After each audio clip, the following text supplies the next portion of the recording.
Many people think they can't do YouTube because they have a 9-to-5, but both of us built profitable channels while working full time, and we're gonna share 6 solid tips that'll help you do YouTube in spare time this new year. You don't find time, you make time. In 2 weeks, I found the time to watch 4 freaking seasons of Breaking Bad. Before you decided to do YouTube, you could work really hard, but then just go home and watch Netflix. Now you gotta go to work again. Consistency in uploading is kind of overrated. Never missing is not the key to YouTube success. Uploading good YouTube videos is the key to YouTube success whenever you can. That was the path. Doing that intentionally, doing that strategically, following the system, ranking videos one by one helped me build momentum on my channel that eventually allowed me to go full time. Sean, I'm excited to talk about this conversation. A lot of people find themselves right here. And I got to just kick it off real quick by saying, like, nothing's really going to change unless something changes. Like, in order to do this whole YouTube thing in spare time, it's a different strategy, right? Like, you don't have the luxury of a whole lot of time at your disposal. So what you do with your time really matters. You want to kick it off with this first tip? Yeah, we got 6 tips. And the first one is the long game mindset. YouTube is a marathon and not a sprint. I mean, that's been said a lot, but especially when you're juggling a full-time job and family responsibilities and kids while also trying to build your channel. I think for context, when we get into these tactics and tips, this isn't coming from like, a privileged place of, well, now I'm full-time. Now I even got a team and I have editing help, and I think media is much further along. And so you and I both have different timelines, but I was doing YouTube as a side hustle for years. From 2010 to the end of 2015, I was working full-time at a church and I had freelance clients. How about you? What was your time of building your YouTube channel and what were you doing? Yeah, 100%. So it's kind of funny. Like, I went through Think Media stuff. And so we have the exact date. Logan on our team looked it up. So it was literally like April of 2021 is when I decided to go after this YouTube thing. And so over that time frame, had built it up over the course of a couple of years into a pretty good side hustle, and then ultimately decided not to keep going with it, which we'll get into. But what were you doing? What was your job? Job was, crazy time period. So both my wife and I were working at a martial arts dojo, which for those who don't know, I mean, if you know, you know, but if you don't know, that's like a 6-7 day a week industry. So that's like, and that's the kind of thing too, where it's kind of, was kind of cool because like Karate Kid style, where it's like very heavy on the apprenticeship approach, wax on, wax off. You're not really paid a lot. You're doing a whole lot of work and you're promised a lot of things to come if you stick it out. So our days, man, were filled, with, if we weren't teaching a class, we're cleaning something. If we're not cleaning something, we're calling somebody. If we're not calling somebody, we're working on curriculum. So it's just like a whole day, a whole week of a lot of intense effort. And the kind of tricky thing about that, which I bet you can relate to, like with your Red Robin days, is like you're active. Like doing a martial arts job is like, you're teaching 4 classes back to back to back. Fatigue then. The fatigue is real. So I had to get really strategic about how I was going to film. Yeah. So when we say number 1, long-term mindset, I think it's about realizing that you're going to be even growing slower on YouTube than you maybe could if you could focus full time. 100%. You can't focus full time. No. So it's like giving yourself grace, leaning into the discipline it's going to take. And, I think that I want to empathize with people that every season is hard, but the squeezed middle season, I think is kind of the hardest because it's the season where before you decided to do YouTube, you could work really hard, but then just go home and watch Netflix. Yeah. And you should rest and relax, but you're going to have to, instead of only just chilling out after work, now you got to go to work again. Yeah. And you have to deal with that fatigue. Like today, I've got a team and we got resources, and it's also hard, but it is different because you're not actually super squeezed. So I want to give listeners, like, the long game mindset is just knowing that you're juggling. Yes. Knowing that it's extra pressure. You're embracing extra stress. Yes. You're, if you kind of feel like, this is freaking hard, it really is. Yes. And so it's first just kind of having realistic expectations, definitely not comparing. You might see a competitor that is, getting an edge over you, but they might be able to focus on that full time. Yeah. One of the big creators I interviewed back in the day on Video Influencers, as a couple, she went full time on YouTube because her husband was able to say, I'm working full time and I'm covering the bills. So when she started YouTube day 1, she worked 50 hours a week just on YouTube. No way. Yeah. But that's a season of life discernment thing. So for me, it wasn't work 50 hours a week on YouTube. It was work 40 plus hours at a church. It was freelance for another 5 to 10, leaving me with just minimal hours to maybe work another 5 to 10 on YouTube, which we're talking 60-hour work weeks. Yes, easily. Yeah. I have a hot take to throw in there. I wonder what you think of this. The romantic idea of someone who wants to start YouTube and wishes they could start full time. Yep. I actually don't think most people are ready for what that would mean. It might be a disadvantage. You know what I mean? Like to actually have all the time in your week devoted to something new. Yep. You know what I mean? Like I actually think it could work against you. It's a disadvantage because you don't know how to steward that time well. Exactly. You're going to just procrastinate a lot or because they like deadlines force tasks to get done in 30 minutes that could have inflated to 3 hours. 100%. So how it changes you to be in that painful season is an identity shift, a character shift. It forces you to level up. It gives you a level of gratitude of knowing how to steward once you actually end up with more time. 100%. And I actually think it's like, so the flip, I hope for someone listening right now that I wish I would have flipped sooner in my story is like, oh, actually my job is a gift. You know what I'm saying? And just like at a foundational gratitude kind of cheesy Hallmark level, but it's actually true. Like, oh, wow, I'm so thankful that a job is actually covering the bills because this YouTube thing can't right now. Yeah. And I'm so thankful that I have a job because you know what it's going to do? It's going to help me be more focused. The limited time I have no choice but to get ruthless about what I'm going to do in that free time. If I just jumped into a full-time thing, I don't think I don't think my channel would have been successful on the timeline that it was because to your point, man, you're figuring out a whole thing. You could just burn weeks at a time on stuff that actually are going to move the needle. Yeah. And I think before we go to number 2, I think in seeing this season as a privilege, I think another mindset shift is seeing this as fun. Meaning, I mean, honestly, if you're not having fun doing YouTube, you just might not want to do it.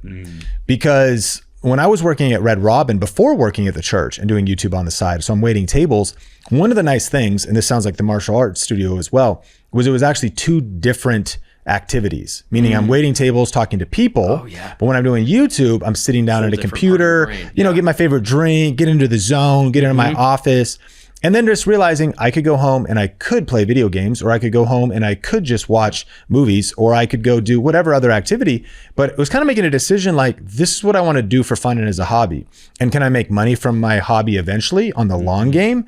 Well, how cool that I can invest in something, not that you enjoy every minute or every time, and maybe you're sitting down to edit and it's kind of a grind, but like embracing sort of the fun in that, get home, shower, reset your energy, and then be like, yo, I'm sitting down while other people are playing pickleball, more power to them, you know? Right. I'm choosing to view my YouTube channel, even if I have a very serious business mindset, is like, I'm going to keep a fun mindset, a positive mindset about this. I love that. So there's 2 big things right there is your current season is a gift. If you're listening, you can choose to think like that. I know, right? But then the second thing is find the fun. Right? Like, I actually do remember that. I love that you said that. And for me, you know, we'll get into this, I'm sure, in a little bit. My strategy was like morning time. I would try to hack the morning, get up early, work on some content. And it's kind of funny, like the joy that comes from creating would help me then go into my day job. My day job, I wasn't too pumped about. You know, it's kind of like a fuel going into that 8-hour block of like, all right, here we go again, you know? Or for some people, it could be a night owl and it's like, it's something to look forward to after your day is like, okay, I get to like create, I get to do this new thing. It's good. So number 2 is smart family rhythms. And so the big idea here is I think you got to communicate with your family about this. If we're talking about how to build a YouTube channel while you have a full-time job, well, if you're single, then you got to communicate with anybody. It's self-management, time management. Game on. But for me, at that time, I communicated with my spouse and there was buy-in about this season of life. Yeah. That it's like, we know there's the main hustle, there's the day job, but hey, this side hustle is something that very well could provide for us in the future. It's also, I think, having realistic conversations where if you're like, I want to do a YouTube channel, but I also still want my time for golf, and I also still want my time to just take a bunch of naps, and I also am not even going to help with the kids. I don't know how that conversation is going to go in your family, but that's not going to go. So it's like having these conversations about sacrifice, rhythms, about how you could be partnered on it. I think it could be very difficult if you don't have buy-in from your spouse. If you're single, that's a season. If you're married, that's a season. If you have kids, there's a whole nother level of complexity. For you, did you guys have kids yet? Not yet. Yeah, not yet. It's just us. Yeah. So then that's even crazier once you have kids. Still possible. We have subscribed to this podcast because we have so many conversations with people that will dispel every excuse. They're 75, lower energy, but still crushing it and building channels in retirement years, multiple kids running around. Everything is figure outable, but you got to sit down and say, okay, talk to any dependents or partners or spouse, and really define your YouTube goals, define your calendar for the week, and seek to get family buy-in, which can help prevent burnout or resentment. AI can't fix a bad strategy. If you're not clear on your channel topic or have a systematic growth plan in place, then AI will just help you create faster in the wrong direction. That's why we built the YouTube Creator Toolkit, to give you the strategy first and the fast-tracked AI tools second. You'll unlock your profitable niche, uncover video ideas that actually get views, and use AI-powered tools to move way faster. With this toolkit, you'll get the confidence that every video is intentionally crafted with views and monetization in mind. And right now, for a limited time during our holiday sale, you can get the YouTube Creator Toolkit for less than a trip to Chipotle. Chipotle's my life. This is the formula. AI plus strategy, that's how creators win in 2026. And the YouTube Creator Toolkit is going to help you lock it all in. Just go to thinkmediasale.com to grab this offer. I think one of the things that is interesting is if you also look at YouTube as an investment in fun that could very well pay you in a significant way, you also might reframe the money that you invest in it. Because what can be shocking is sometimes like, hey, honey, I want to start a YouTube channel. Yeah. Well, what's that going to cost? Well, I want to buy a camera. I'm thinking about building a studio. I want to join Think Media stuff, maybe invest couple $1,000 in coaching and stuff. And that could sound like a lot, but what's a lot it's like relative. You're playing golf and dudes are buying $1,000 drivers. Yeah, 100%. A second set of shoes, the tee fees. And not everyone's doing that, but Kyle Anderson on our team is a pickleball guy. Dude, he has a flipping racket. He has a paddle that was $300. You know how crazy people are going for pickleball right now? That's nuts, yeah. Dude, where your treasure is, there your heart will be also. You know what I mean? Right here, right now. And so ultimately, but it is funny because again. No, it's really true. If you frame it okay, this is fun, this is art, this is creativity, this is an outlet. And I could invest my time and energy anywhere, but I also want to create it. I do want to recommend an episode for people. I'll link it in the show notes. That's why you should start a YouTube channel even if you don't get views. And some of the themes I talk about in there is for that very reason. I just actually want to contribute to the world for the 7 views I am getting. I just want to express my creativity. I want to make something, fully build it, and fully publish it so it can be on the internet and I could have a level of self-satisfaction in a healthy way that I built something. For me, those uploads were the win themselves. So it's kind of sitting down. So anyways, whether that was the resources being invested, there had to be a level of trust there in my family to say, okay, dude, Sean bought another lens. That's real. Sean bought, another camera. But that also meant I was showing up in other areas. I mean, I was still working and still working on my main thing. And so what are your other thoughts on smart family rhythms? No, I think it's interesting. I wonder, what your take would be, and I'm happy to share how the talk went for me and my wife of there's the talk in parenting, right? Okay, they're teenagers this time or whatever. But there's the YouTube talk, where it's that moment where you are sharing your dream, you're sharing something. And it's, to be honest, it's something that bless our spouses and our partners and friends and family, but most of them don't even know. They watch YouTube, but the idea of doing YouTube is just mythology to them. It's oh, how does he even, right? So there's already it's kind of an uphill battle, so to speak, of a lot of things to try to explain. And I found that was helpful. What was helpful for me, because I actually was talking to Heidi, my wife, about this, and was hey, looking back at that time period, you said yes, you know what I mean? You signed off on our budget, to purchase programs and to get on Facebook Marketplace and find gear, and she told me, well, she was I just believed you would do it.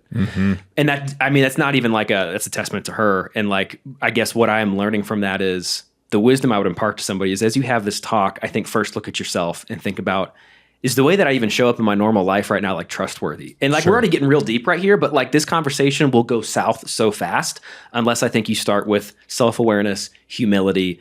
And even if you're someone that has showed up, Heidi told me, it was well, you've just, anything you said you would do, you've done. And so it's this whole other thing, even though I don't understand it, I trust you because I've seen you execute in different things. So it's kind of like, yeah, he's going to do it. He's going to go at it. But if you're someone who hasn't really shown up that way and it's kind of like a trigger point, here's another dream for Johnny or whatever it is, right? Like that's its own thing. And I think the best thing you could possibly do to open up or start that conversation is like, hey, I know I haven't. I've said I want to do a lot of things. And a lot of them have gone nowhere. And thank you for supporting me through all of that. There's this YouTube thing. And I know it's probably going to sound like a whole other venture that I have. But here's what I see about it. Here's what I'm interested in. I want to do this together. Like, I'm curious your thoughts, like about like the best way to enter that conversation, because anything else we're going to talk about, I think requires the buy-in of the people you're closest to. I think there's two big categories here. And let's just talk about marriage. So you have just two partners in the marriage. First, let's actually talk about them. I think it does start with you, but let's talk about them. Yeah. There's three levels of a spouse. One is you have a spouse that's neutral. Like, do what you want. Like, they're neutral. The most challenging part is a spouse that's against you. That's a real thing. They're not supportive. Yeah. And the most powerful thing is a spouse that actually is supportive. And regardless of your actual character consistency, the type of personality that person has, you have to be, everyone listening might be like, yeah, they kind of fall into one of those categories. Can you still grind through if they're kind of working against you, not really encouraging you? You do have consistent character, but they're kind of pulling you down. This is going to make it more difficult, but you're aware. Neutral, man, I wish you were a little bit more encouraging, but hey, at least they're neutral. Yeah, you do your thing. You have your budget. You want to spend money on that stuff? Cool. Yeah, I spend the money on stuff I want. Money? Yeah, whatever. Yeah. I'm not super supportive. I'm not unsupportive. It's like, yeah, okay. I want to spend my couple, $1,000 to get started on something on my hobby. Yeah. You do it on your hobby. Yeah. And then supportive is obviously the best. So you're thinking about what you're dealing with, but yes, I agree. I do think it starts with you. And if either one, you're self-aware that, hey, I know the problem is if you did golf, and you spent $3,500 and she's like, you never play. Yes. So even that, it's like, even though that's still a hobby and fun and an outlet, it's like you bought that exercise equipment, you never did it. What is your track record of follow through? Regardless of the outcome, just the simple fact that like, well, if you're going to use it, if you're going to do it, if you're actually going to, are you just collecting camera gear or are you following through? So of course, starting with yourself, and maybe then the third answer could also be some therapy or actually getting some like, how well are you guys communicating? Or maybe it starts with like reading a marriage book or something. And so that's kind of my thoughts. And I do think, yes, either being self-aware. I know I've tried stuff in the past, but I believe this is going to work. And then lastly, plan on paper. So actually put it on paper because you're like, what are we really risking here? Yes. You're like, okay, here's what I need. I'm looking for 5 hours a week. Yeah. You're negotiating. Where could we get those 5 hours? Well, actually, if you would help with the kids on Tuesday and Wednesday nights, then absolutely, I think Saturday mornings you could have Side Hustle Saturdays. Your term. Yes, that's right. And so, can we protect Side Hustle Saturdays? Can we? I think we can. Okay, how about finances? Because you also, if you're like, well, I just want to keep ordering Uber Eats all the time when I could cook, and I'm going to keep spending all that money on those Instagram ads that are hitting me on frivolous stuff that like the algorithm just got me buying stuff with Apple Pay. Yes. You're like, listen, I'm going to reduce my spending in these other areas because I want to invest these dollars into this YouTube dream. And then it's like, okay, that's reasonable. And I want to have empathy because even if you are very reasonable, you're very disciplined, you do have a good track record, there's some individuals that might be listening to, it's like, it's still hard to find support. But I do think in a lot of relationships, starting with yourself, maybe getting an extra voice in your life, like I think it's very powerful to be plugged into a local church, and would encourage individuals like, whatever your background with church or family or whatever, to be in a local church where you have like a pastor or somebody. Yeah. They might be able to do counseling with you for free. Hey, can we just talk about our life rhythms? Yeah. Because maybe you need to be called out, bro. You're not even helping with the kids, dog. Like, and no so there's no buy-in. You're not actually carrying the weight as a man that you should be. And so why should she, support you in this arena? Or that's why it's the third voice. That's right. Like, dude, he's like bringing in like the solid money. He's not missing work. Like he wants to have, he doesn't even play golf. Like you may be, and hopefully there's some receptivity there. This is a very Relationships are messy, but I think that this is a big one. So have those conversations. That could be the game changer to change everything this year, to have more peace, more organization, and get some momentum on YouTube. Absolutely. And that naturally leads us to, tip number 3 here is talking about scheduling, boundaries, making sacrifices. This is like the whole, your YouTube dreams happen within your week that's available to you. So I'm excited to get pretty tactical here as we talk about like our different approaches. The core message when it comes to scheduling and boundaries is you don't find time, right? You make time. And I don't know if like, anyone's fellow self-development nerds like we are, but maybe you've heard that a lot. And it's like, you have no choice but to make it. So it's within your control. And it might feel like it's not because there's a job, there's kids, there's daycare. I don't even know. There should be a lot going on in someone's life. But after getting the buy-in, after having the communication and starting to set up what your week looks like, I really think there's a lot more opportunities for YouTube than people might think. There's way more opportunities than people think. And before we get into the tactics, let's just set up the frame.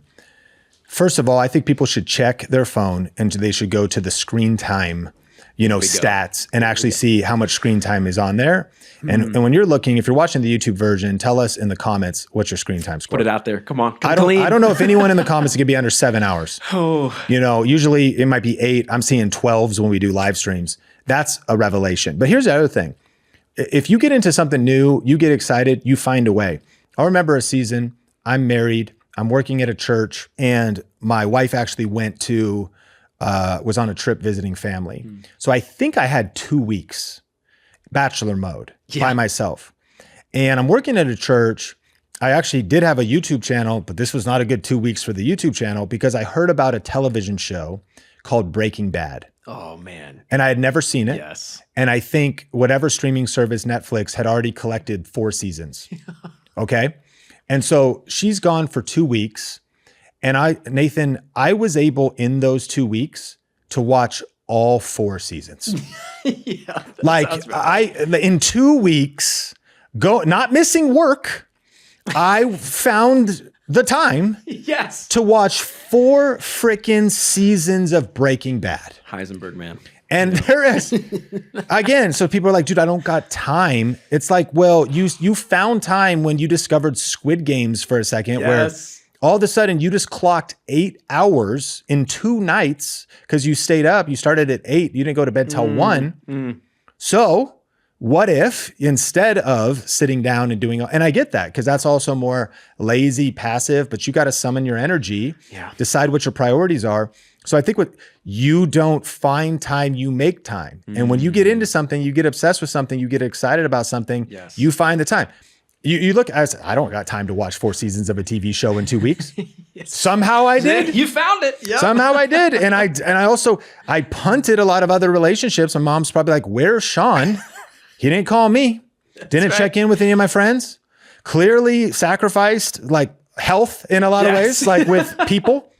But I got one thing done, and that was all 4 seasons of Breaking Bad. You were up to date. And so, I mean, we got to like crush the excuses. And so I'll kick it back to you. I think there's some practicals here, but the big frame is you don't find time, you make time. 100%. And I think for me in my story, a real practical thing someone could do is if you have the time, which again, I think you can make it, is dedicate a day or a half a day. So for me in our home, Saturdays became side hustle Saturdays. And that just meant for the first half of the day, my wife knew, it was just her and I at the time, but she knew, it was like, okay, that is dedicated YouTube time for me. So it's like, I would get up early and sometimes, okay, to keep it real, sometimes like I would sleep in because I'm tired. You know what I mean? But then sometimes I would get up early and get after it. But that first half of the day, I always knew every single week was dedicated time to work on the YouTube stuff. And it's kind of crazy. Like when you set aside time like that, and she was wonderful. There was no like disturbances unless it was like necessary or something. It's like, that's kind of like a deep work zone is what it became. It's dedicated, it's set aside. If I may even use the word, like it's consecrated. It's like this thing on the calendar that we're all aware of.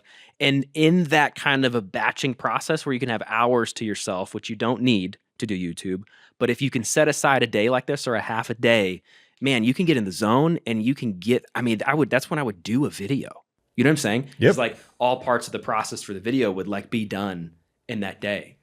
Yeah, I think that's super powerful. And that speaks to, there's a lot of data that shows if you if you want to have effective creative time, if you have a dedicated place, a dedicated space, if it's also clean and free from clutter, if it's scheduled and consecrated and sacred, you walk into an environment, if you can maybe clean up part of your house, maybe it's a corner of your bedroom. There's people that we know, they set up those wardrobe protectors. Like their bedroom, that is their YouTube studio. Yes. So it's like, it's a corner. It's just this little, but you're creating a place that when you walk in, you also then make a decision. Phone is going on airplane mode. Yes. You know what the other day I've done this multiple times. I don't know why I do this, but I throw my phone into the hallway and I close the door. This is in Seattle at my home office. I'm like, it can't be in the room with me. Yep. Airplane mode or not, like I need to throw this thing out. Physically throw it out. You know, I heard Alex Hormozy's kind of famous for his productivity routine because he works in an office with no windows. Oh, that's right. He puts on headphones with no music.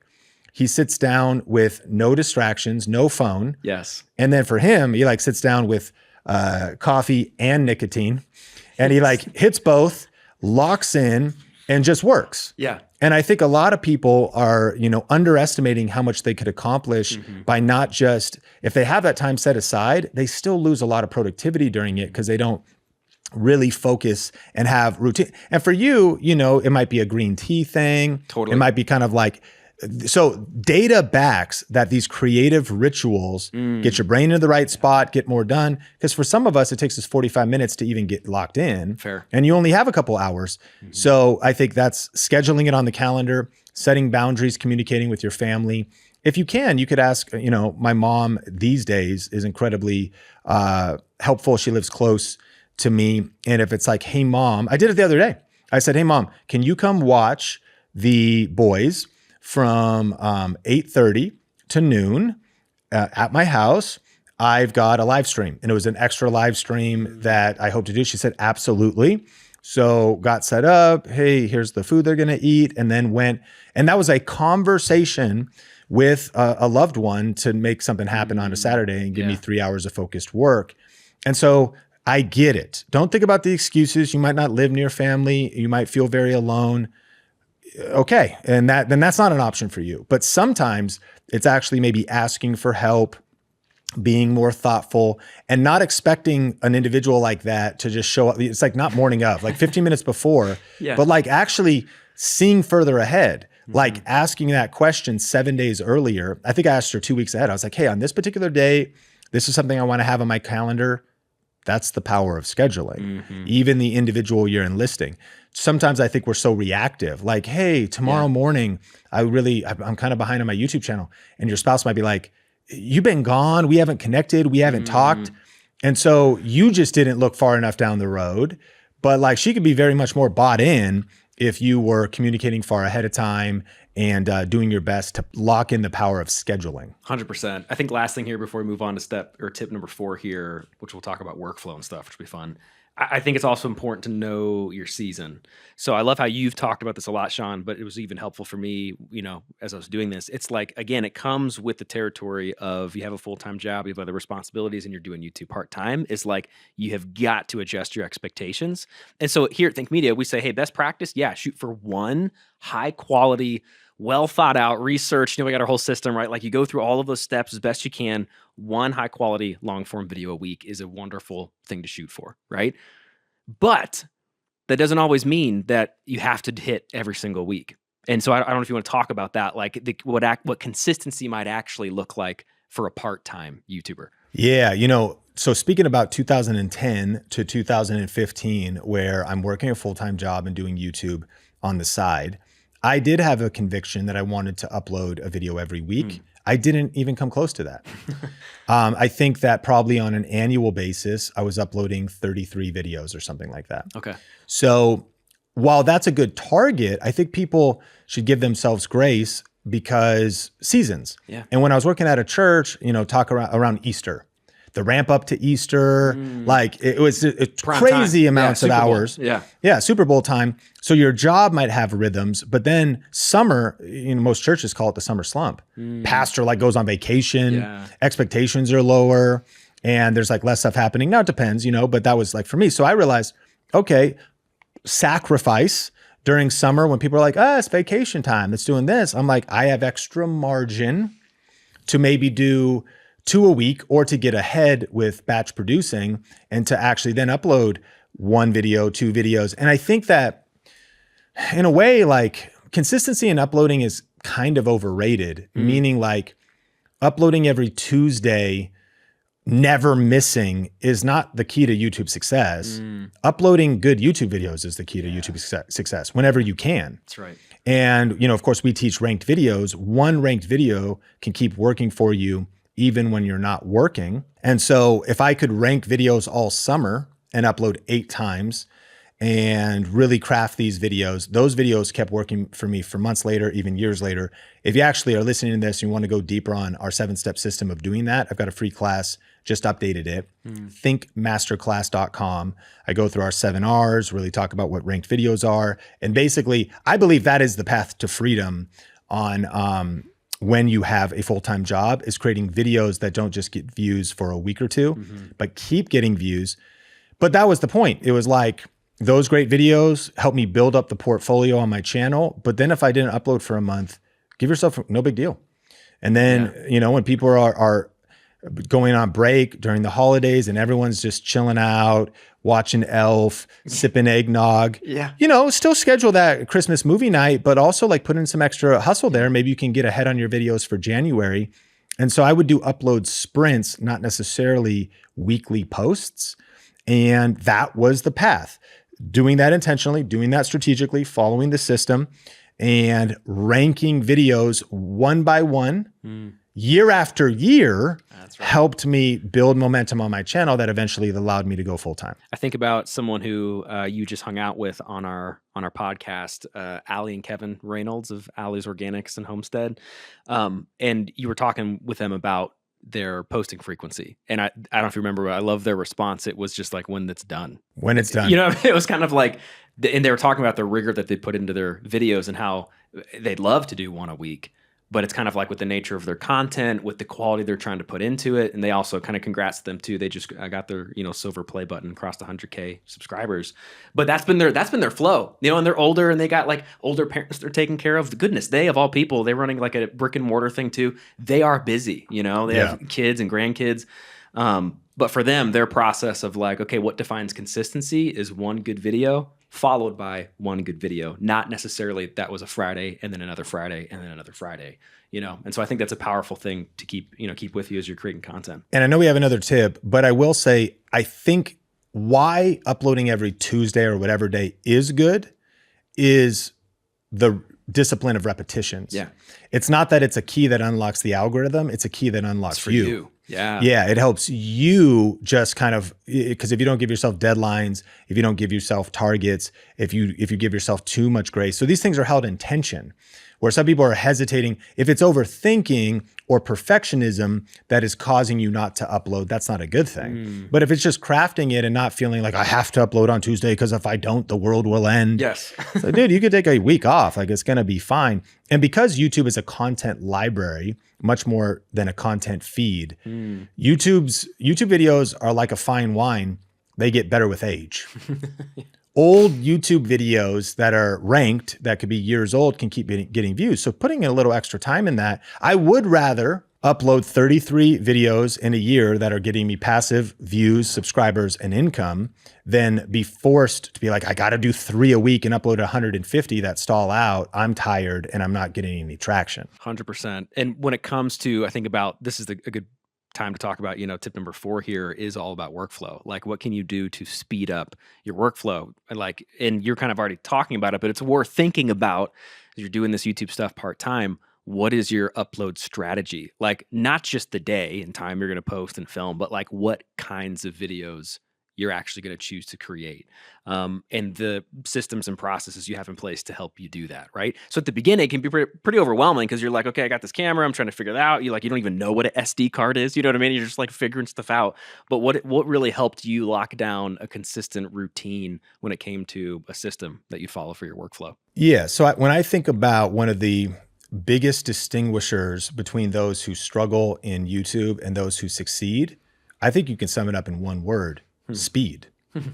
Like, not just what is it you're doing, but how fast can you do it? I'm not talking about rush. I'm just talking about speed. So I have a unique advantage, and a lot of listeners, maybe they already know about our other channel called Think Media. That's where I started talking about cameras, talking about video editing. Now we have a team that's over on that channel. If you've never checked it out, just search it on YouTube. It's called Think Media. All kinds of free resources about your workflow, but get your camera, get your lighting. How do you use it? What are the settings? But here's one advantage that I had. Because I'm teaching video itself, I'm an incredibly fast video editor. I had clocked years in video editing itself. So I was already fast, but then I always am working on getting faster. My encouragement for new listeners is when you're learning new skills, be okay with your growth curve. Like the first time you sit down to edit a video, my gosh, stress, overwhelm. What are all these buttons? What is this timeline? I mean, it's like a war. What is this even? What are these settings? Like, so the first time you sit down to edit a super simple video, if you're doing editing, it could take you 8 hours. This might sound crazy, but it could take you 8 hours to do what takes me probably 20 minutes. So that juxtaposition just simply says this. Your first 6 months on YouTube, give yourself grace to just be learning. Yeah. Even your first year or two, but also be asking yourself, how are you always getting faster? Your first time getting through and filming, and you're like, maybe you have an outline, you're kind of going through the script, you feel frustrated. That's okay. That's your first time doing it. Yeah. By video 50, you should be faster. And not just because of repetition, but because you're investing in your learning. You're asking yourself questions. You know, you could summarize it like this. Like, before I knew what the hotkeys were and shortcuts. Oh man. It's a niche thing. But in video editing, if you're just doing everything with the mouse cursor and you don't learn what the shortcuts and the hotkeys are, then you are doing something in such an inefficient way. Yeah. So getting trained or investing in training on the different pieces of your workflow, how can you go faster? You know, it's kind of a niche gaming reference, but I used to play this game called StarCraft 2, and it's still very popular. There's global competitions about it. And what they do at the highest level is they track APM, actions per minute. Oh, wow. And it's how much, so these guys have gaming mouses when they're at a competitive level. Oh my God. And they've got little side buttons on their mouse, and they've got the top buttons and the wheels. And so the highest level I ever got in StarCraft 2 was like clicking and then like dragging across the thing and like build a barracks and then like build a supply depot. And these individuals have keyboard hotkeys that are all programmed. They've got mouse buttons that are all clicked. And maybe on a good day, I had 100 actions per minute. That's like click the mouse, move across, 100 actions per minute. The pros, 180, 245, oh my goodness. 322. Yeah, that's crazy. So that's like every single second they're doing 3 things. Wow. And there's like hotkey on the keyboard, move across the thing. You know, barracks, boom, group, cast the thing. Level, yeah. You know, like they're fighting on this place, this group. This is like a, you know, it's a strategy game, kind of an overview with all these little characters. If anyone's super niche on the YouTube video and you played Red Alert, StarCraft, or Age of Empires or anything like that, like let me know in the comments. And so what it just shows though is like there's levels to the game, playa. Yeah. Like there's some different, and it, you know, we all have different relationships with tech. I want to encourage individuals, like I just sound stressed at this point. Like, I don't know if I just want to encourage you can go faster. And then this idea of workflow is because of my video skills. It was also thinking about, all right, I'm going to sit down. What's my workflow for putting the SD card into my camera, filming, and then taking that SD card out, putting it into a reader? How do I organize my files on my computer? How do I then drag that into a timeline? How do I also, you could save in most editing softwares, like a template that pulls in your favorite songs already. And maybe you do have like a little logo, and maybe you do have a captions file or something, you know, whatever it is. These are little workflow upgrades. I think that some people, 2 things, they don't improve this. And secondly, they also don't just give themselves grace to just say, listen, embrace the slowness right now. Yeah, you're going to be faster in a year 100%. and you're going to be faster a year after that. And so if you stick with it, and over time, editing gets faster, filming gets smoother, confidence gets higher, and invest in learning tools that speed you up. Get around people, because I will admit too, I hit a lid in my learning and I started to get around some of the Think Media team members like Craig and Nathan and Kyle. And I would then watch them doing stuff. I was like, dude, I was doing stuff in Premiere that was taking me 22 minutes. Long. Yeah. You have a plugin for that? Why was I doing that? Yeah. You know, Omar El Takori, who was at Thick Media, he's launched out doing some awesome stuff, good friend. And for years, he was one of the fastest workflow guys. And his photography workflow, we would talk about how, because we would do a lot of church stuff, some guys would like shoot photos at an event and then they'd be like, I'm going to have to go home. I'm going to have to edit the photos for hours. And so I'm going to shoot the photos. I'll get them to you by Tuesday. And Omar would have workflows where he's like, I'll get them to you by 2. Not Tuesday, but like I'm shooting at 2 10 a.m. p.m. It's going to be done at 2. And the best photos are going to be picked out. They're all going to be crispy. They're all going to be graded in Lightroom. They're all going to be, because he would, as he shoot, he would, delete them while standing there, star the best photos, auto pull those into Lightroom, apply some things, go back and make some quick adjustments in Lightroom, export those things, Dropbox it, send the Dropbox link to the different people that post on social media. They're like, bring, now that's like already to Instagram stories. Yes. There's different levels to the game. So good. I actually just thinking about Kyle. We're like here batching like 7, 8 podcast episodes right now. And Kyle just came out like a little before we started filming this and was like, yep, so got everything already uploaded. Everything's already labeled. Everything's already call to action. It's just like everything's already dialed in. I'm like, well, that's a guy that has a workflow. It's a workflow. That's like a guy that's a workflow. A couple thoughts here, before we go forward. I'm thinking about someone who could be listening. Here's a thought. I don't know if a lot of people have talked about this. When you are starting YouTube, like you have permission to practice it. Yes. I just don't even think people talk about this enough. Like we think that, okay, I'm just like, I'm going to start YouTube, I'm going to go live and I'm going to publish my video and I'm going to be public. And we're all about punching fear in the face and pressing record and like, just publish the video. Like, my goodness, get over it. You're going to have to do it. But also there's like a timeline you could practice. You know what I'm saying? Like you could set aside your YouTube time, your side hustle Saturday or whatever. Probably just for the first couple Saturdays might be just actually like learning your equipment. Like, you know what? I'm going to like figure out my camera today, pull up some tutorials, go to Think Media. And you're like, okay, I got my camera dialed in. And then next Saturday, I'm just going to shoot myself. I'm just going to film myself. And maybe I don't even have a video. I'm just going to like get used to talking to the camera or whatever. I think a lot of people, if they started by practicing first and actually building a solid foundation, then that actually allows you to get faster and faster as you go on. So I agree. And one other big thing before we go to number 5 is this. When you started and you were going full time and you built, tens of thousands of dollars that you earned from your YouTube channel. Again, I didn't go full time until after doing YouTube for 6 years. I mean, to be fair, I was doing YouTube for my church in 2007. So the 3 years I was practicing. Yeah, I was practicing for 3 years. Yeah. Then I started Think Media around 2010. And there's another almost 6 years before I go full time. And I think that's, I hope that that's a reframe for some individuals because people feel like, oh, it's not working. I've been doing YouTube for 6 months or even 3 years and it's not working. Like, study history. It's not just the algorithm right now. It's kind of the name of the game. And yes, people are getting results faster. And yes, business owners listening to this, super small channels, we'll help you get leads in the first couple of weeks. And you might be able to convert some of your offers and whatnot. And there's a different ROI. But we're talking about the creator who's like figuring this thing out. They maybe don't know what they're going to do.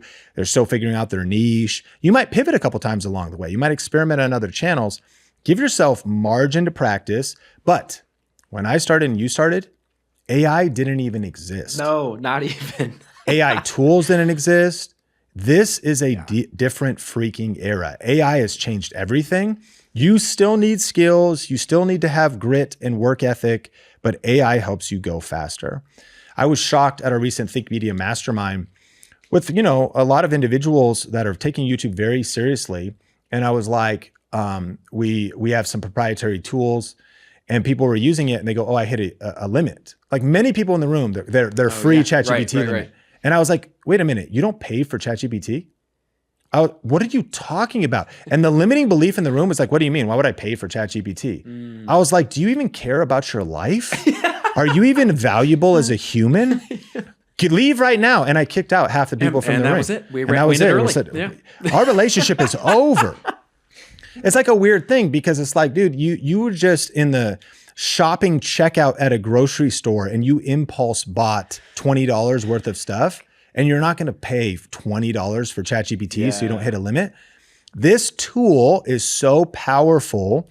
And so I think that's a shift to invest in tools that can speed up your workflow because AI can help you go faster in planning and scripting and coming up with titles.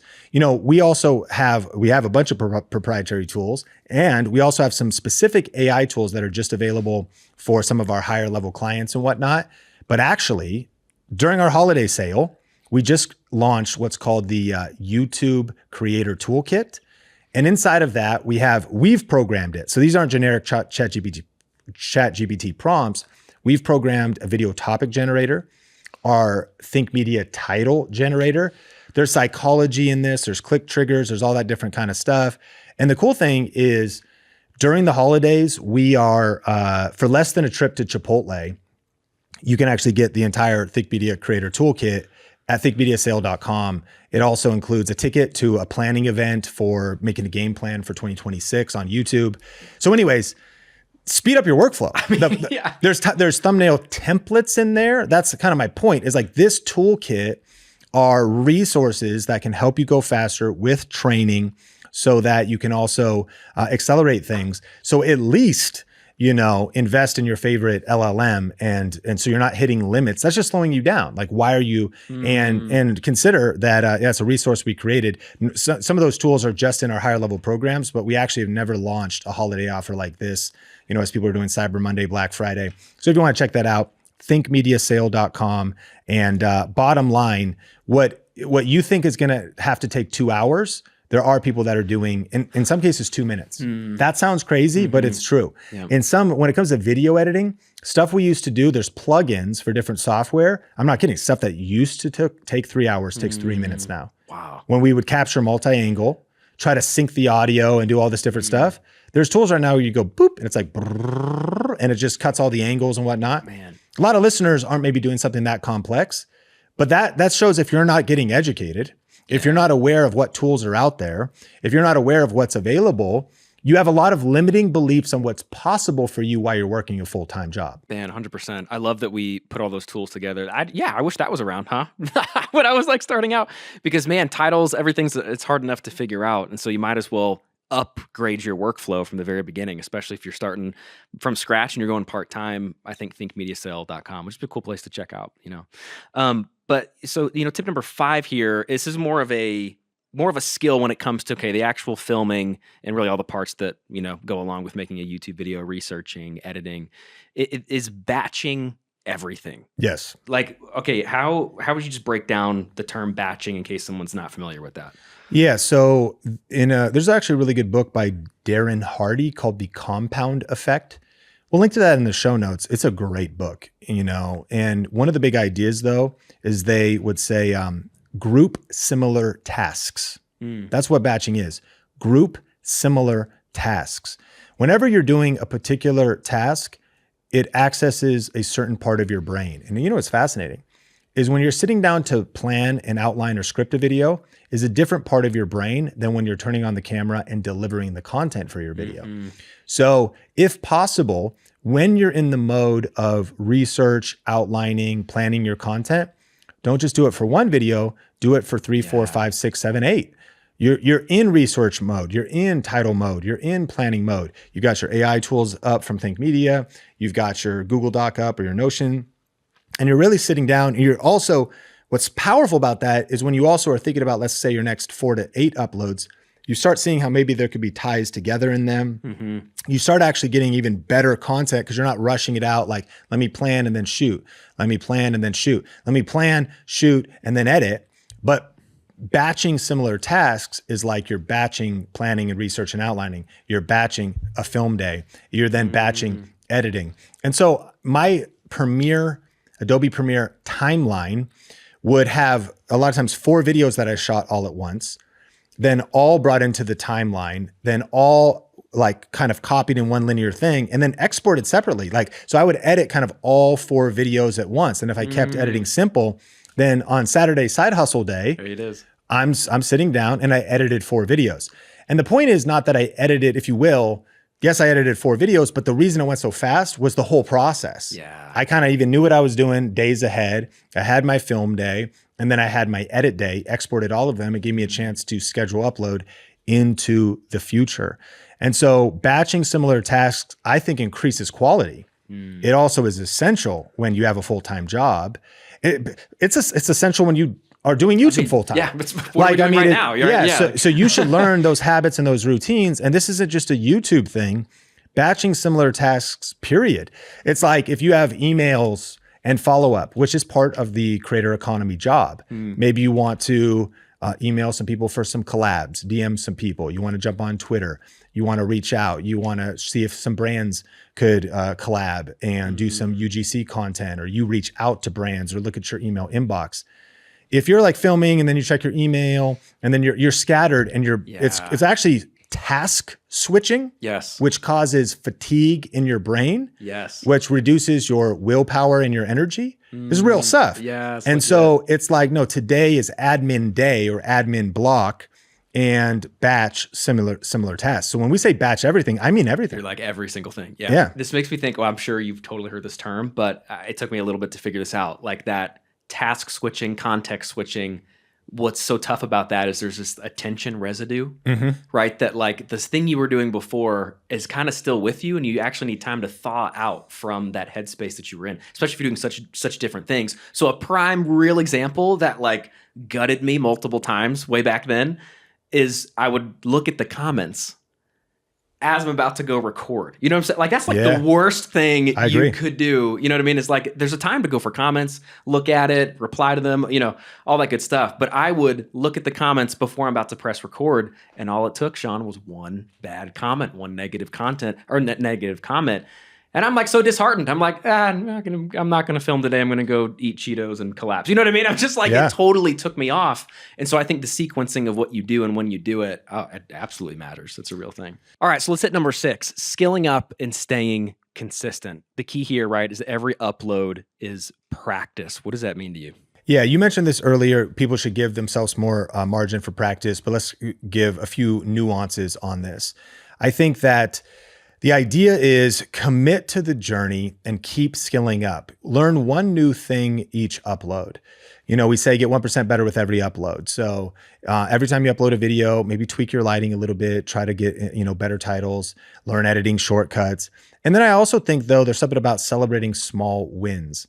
Like too often we only want to celebrate views. I think you should celebrate uploads themselves. Oh, that's great. And your next 10 videos will be better than your last 10 videos. They might not even perform better, but you need to even think about for yourself, like I improved. Like I did watch a couple of Think Media videos on lighting, and I like my lighting a lot better. Will that ultimately affect actually retention and stuff? Maybe not to a big degree, Sure. But you're mastering your craft more. So you're committed to continuing to skill up, and then you're committed to staying consistent. I mean, that is absolutely just part of the process. Consistency compounds over years. Consistency is a cheat code, and don't quit in the valley of average. I think it's okay. Like it's okay to suck at the start. Everybody does. You know, I heard from my friend Ben Azadi, who's also been a part of our Video Ranking Academy for years. And he gave me the 4-step formula for success. And he was like, Sean, this is what it is. Suck, suck, suck, cess. Yeah. And I was like, Ben, you're right. You nailed it. Yeah, I was like, step 1, your video's terrible. Step 2, it got worse. Step 3, it's a little bit better. And step 4, I kind of had a video break out a little bit. Man. Don't quit in the valley of average. And so, yeah, commit to the journey. Every upload is practice. And I do want to encourage people, if you're going to really take YouTube serious this year, check out our holiday offer. Again, this is one of those things where I understand it costs a few bucks, but it's not really a moneymaker for us. It's a resource we want to get in people's hands at thinkmediasale.com, because we're on a mission to help 1 million purpose-driven individuals create a full-time living doing what they love while making a difference in the world with YouTube. And so by having resources that can help you skill up in our holiday bundle, our YouTube creator toolkit, and by also having AI tools that can help you go faster, just go to thinkmediasale.com, click the link in the show notes, and take advantage of that special offer, because we are locked in for 2026 at Think Media, helping people adapt to the changes, helping people with resources. Subscribe to this podcast as a free resource. And, one of the things that is interesting, I know this is true for you, you joined Video Ranking Academy, and you also didn't just create content, you found time to study. That's right. While I was 2010 to 2016 to today, there has never been a season of my life where I wasn't reading books, consuming online courses, getting on a plane when I could to fly to an event, studying YouTube videos, listening to podcasts like this. And I would also say, be careful with diluting your focus too much on what you study. You know, one of my mentors actually told me this. They said, you shouldn't just be randomly listening to podcasts and randomly consuming information. You should ask yourself this question: what is the next skill that is most important for me to learn that would move the needle in my YouTube business and my online business? And so by answering that question, then stop listening to every other podcast and stop reading every single book and identify the resource that will help you get the result that you need next. Our friend Pat Flynn wrote a book called Lean Learning, because at this point, there's so much great information out there, and we still need to be consuming it and always be committed to the pursuit of mastery and skilling up. But our focus is too diluted when we're like, man, and I get it, especially people who love learning. Oh, there's so many things I want to read and study. You know, even maybe during the holidays, someone's listening to this and they're like, there was a couple different offers from a few different people. I usually buy like a lot of people's Black Friday sales that are kind of in the marketing space. You know, I'll buy stuff on paid ads, and I'll buy stuff on like funnels, and I'll buy stuff on sales, and I buy stuff on content or like vertical. Like, and so what's interesting though is great. You know, maybe you're grabbing those things for your library, but here's the question though: what actually is priority for you right now? Oh, that's great. You're listening to the Think Media podcast. What skill?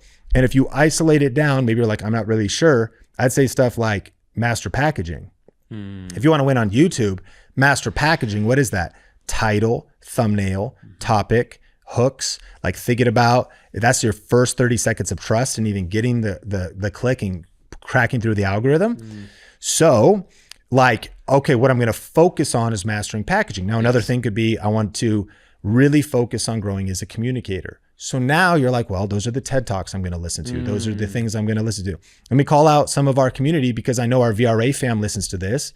There's a resource that comes along with VRA called Camera Confidence. You're like, I want to grow as a communicator and have more confidence on camera. You've never watched it. You don't need to buy something new. You're already a part of our program. Go watch the thing you've invested in and schedule. I know we're tempted to open up YouTube, or worse, open up TikTok or Instagram Reels. Fun, but like, where's that going to lead you? Slippery slope. It's not going to lead you to depth. Like, reallocate your energy to be like, yo, I'm going to become a better communicator. I'm going to study camera confidence, period. And let me challenge you. This isn't like, some of you don't go to thinkmediasale.com. Open up, you're a VRA member. Like, go to Camera Confidence, right? Don't buy something new.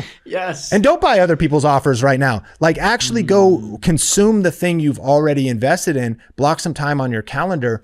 I can't overestimate this enough. You tell me, when you're so busy, martial arts studio, side hustle Saturdays, when are you watching Video Ranking Academy? You went through it like 3 times. 100%. Here's the cheat code, which I've heard you long talk about: the car classroom. The car classroom. The car classroom. That just means, hey, when I'm in the car, I could listen to music, and maybe sometimes I need to because I need to chill out. Work was tough. That's cool. But just most of the time, I have my VRA module queued up. You know what I'm saying? And like, I'm not like watching while I'm driving, but I'm listening to the audio and then I'm thinking about it. So I just kind of set up rules for myself that was like, hey, if it's, especially if it's just me in the car, could you imagine like, Heidi's next to me, all right, babe, VRA module 7, let's do, But no, it's just like, okay, when I'm in the car by myself, I'm going to choose proactively to have things queued up and make that car my classroom. Yeah, I think that's huge. And what, as we land the plane, I would encourage listeners, this is possible. Oh man. This is possible. We're sharing how we went full-time on YouTube while having full-time jobs. This is the path. There are millions of people in the creator economy that figured it out. And as discouraging as your circumstances may seem, I don't want to invalidate the challenges you're dealing with. You're dealing with challenges with work. You've got challenges with co-parenting. You've got challenges with raising kids. You've got health challenges. You've got, energy challenges. Not everyone's energy is the same. That's a whole nother side quest about also maybe, eat a little bit healthier and stop crashing your system with processed foods. And, I don't want to get preachy here. But legitimately, people's energies are the same. It's your race, your pace. You don't have to compare yourself to anybody else. But let me encourage you. There's already somebody on YouTube doing this full time that has more adverse circumstances than you. They figured it out. You thought your schedule was impossible. Somebody else had a harder schedule and they figured it out. It kind of comes back to a mindset shift, making a decision. I can lock in a discipline. I can lock into doing this. I can have a conversation with my spouse, with my partner. I can relook at my calendar. I can give myself grace, and I can give myself grace because in the next 30 days, I actually can't. That might be true. You're like, actually in the next 30 days, there's way too many fires and there's way too much going on. But what you can do is identify, okay, this is a season. You work during the holidays, and in the past, I had a lot of friends that would work retail. They work at J. Crew, PacSun. Yeah. And they were picking up extra shifts. So maybe the next 3 weeks or the next 6 weeks is not it. But you can reverse engineer back from the fact that, okay, I actually know things are about to shift in February, things in March or summer. And you can start making a plan, do a car studio to learn a little bit, and make a plan to when you're going to start. You don't have to overload yourself, but there's a way. There is a way to do this. Everything is figure outable. Man, I just want to challenge, hey, if you're listening and watching, it's your race, it's your pace. Where are you on your race right now? What's that next thing that you need to do, the next decision you need to make? Who's the next person you need to talk to? What is that next piece of information you need to consume that's congruent with the next step you're supposed to take? Hey, this is the Think Media Podcast, and we're going to be here all year long to help you through. It'd be an honor to be a part of your car classroom, and so I'd encourage you to stay close. This is the Think Media Podcast. I'm Nathan Eswine, and I can't wait to connect with you throughout this year.